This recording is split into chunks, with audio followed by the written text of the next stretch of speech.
Good morning, good afternoon, and good evening sa nanonood ng aking video ngayon. Magandang araw.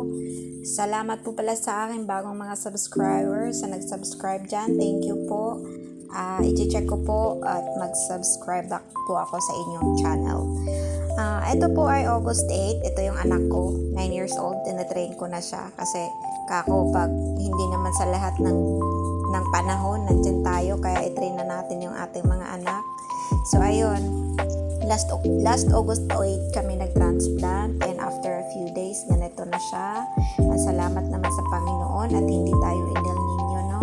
Kasi bali-balita ay mag-i-El Niño daw, buti naman ay maulan pa rin. So we are planning sana na hindi magtatanim, kaso lang sabi ko sayang din naman yung area.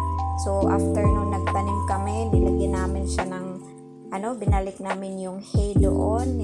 Binalik namin yung hay kasi sa kakapanood ko ng YouTube, nalalaman ko na mas maganda ibalik yung hay at ng magiging fertilizer sa ating palayan. So ayun, kami ng tao para pabalik doon. Kaso nga lang, hindi ko napabidyuhan sa aking nanay. So after noon, last August 8 lang namin na nakapag-transplant. So far from August 8 to last September 21, 29 last week, maganda naman yung takbo ng aming palay. So far so good naman. Salamat naman din at yung tubig ay tuloy-tuloy. Kasi nga, inaakala nga namin baka mawalan kami ng tubig. Kasi yung support lang namin dito ay yung sa kung ano yung meron sa taas, ibibigay dyan sa amin. Hindi wala kaming yung solar na pump or something na nagsusupport talaga, is all from nature. Ayun. So ayun nga, based on our experimentation, naglalagay kami dito ng foliar every 15 days sabay granular. Ito ay almost 1 hectare. And so for last year, nakapag-ani kami ng 90 sacks na palay. Net na yan. Ayun. So, gross pala yun. Wala pa yun sa labor doon. So, last September lang, last September last month, ayan, nagpapamunot na ng mga damo dyan.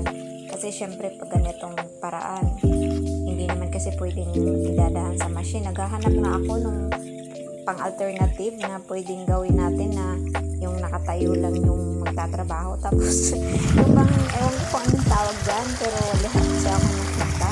Normally kasi ito ay talagang hands-on. So, after naman ng namin, after ng COVID, naglagay ako ng abono. Yung second dose na abono. So, ayan, ganito na outcome niya.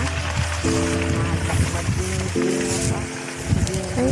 So, yan nga, support ko is yung lalagay din kami ng foliar dito sa ating granular.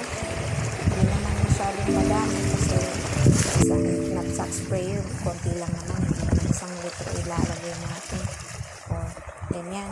So, ayun nga, yung mga gilid-gilid, ang daming mga weeds.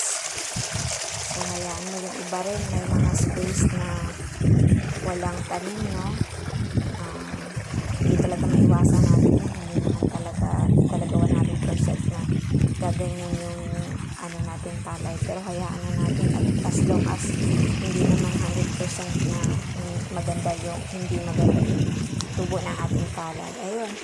So, sa mahal nga ng bilihin natin, sa mahal ng abono natin ngayon, kailangan din natin maghanap ng alternative na paraan.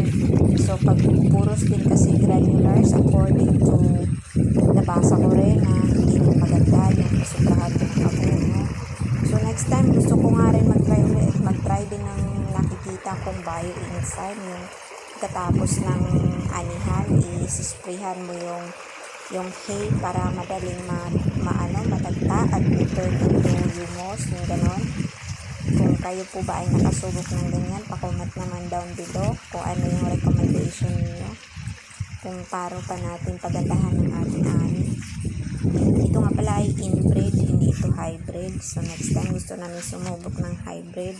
Pero naghahanap pa rin kami ng variety kung ano yung maganda. Kasi hindi din naman sa lahat ng lugar depende din naman, diba? So sa amin naman ay malapit kami sa bulkan ng Canlaon. Malapit kami sa mountains. So hindi siya ganun kainit yung aming area. So napansin nyo, ayan, medyo siya, green leafy siya. Yun nga, ito nga, maganda nga pala talaga pag yung binalik mo yung pinag-anihan nyo ba, tapos tambak mo lang doon hanggang sa ma-form siya into waste product, into organic na. So ayun na siya. So hopefully by November makapag-ani na tayo, and hopefully din na hindi bababa yung ating palay, otherwise malulugi tayo. Kaway-kaway naman dyan sa nagpapalay, sa nagtatanim ng palay. Magkano sa inyo dyan yung bilihan ng fresh rice grain sa inyo? Kasi sa amin, sabi ng nanay ko, biglang nag 17 kg. 17 kg talagang magkano na lang yung matira sa atin yan. Kasi may labor pa tayo, may fertilizer pa tayo. O, diba?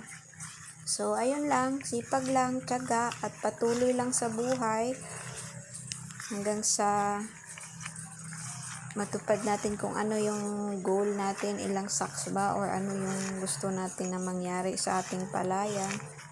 And thank you ulit for watching.